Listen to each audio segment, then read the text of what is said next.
రైతు భరోసా పైన విధి విధానాలకు సంబంధించినటువంటి అంశంపైన ఆమోదం తెలుపబోతున్నారు మంత్రివర్గం. రేషన్ కార్డులు, ఇందిరమ్మ ఇండ్ల పైన కూడా నిర్ణయం తీసుకునే అవకాశం కనబడుతోంది. కొత్త ఇంధన పాలసీ పైన కూడా ఈరోజు చర్చించబోతున్నారు. 200 కొత్త పంచాయతీలకి ఈ కేబినెట్ ఆమోద ముద్ర వేయబోతోంది, గ్రీన్ సిగ్నల్ ఇవ్వబోతోంది. ముఖ్యంగా ములుగును మున్సిపాలిటీగా చేసేందుకు కూడా నిర్ణయం తీసుకోబోతున్నారు ఈ కేబినెట్లోనే.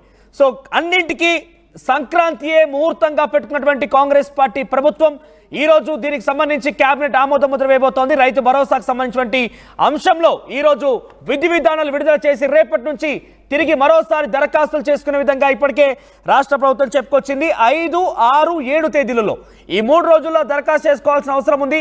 క్షేత్రస్థాయిలో మళ్ళీ గ్రామ సభలు నిర్వహించి రైతు భరోసా పథకం వర్తించేందుకు గాను ఈ రోజు విధి విధానాలను దృష్టిలో పెట్టుకొని రేపటి నుంచి దరఖాస్తు చేసుకోవాలి.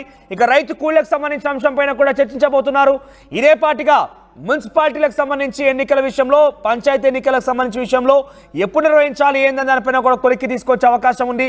కొత్తగా 200 పంచాయతీకి సంబంధించినటువంటి అంశం పైన గ్రీన్ సిగ్నల్ ఇవ్వబోతున్నారు. మరొక ములుగు మున్సిపాలిటీకి సంబంధించిన అంశం కూడా చర్చించబోతున్నారు.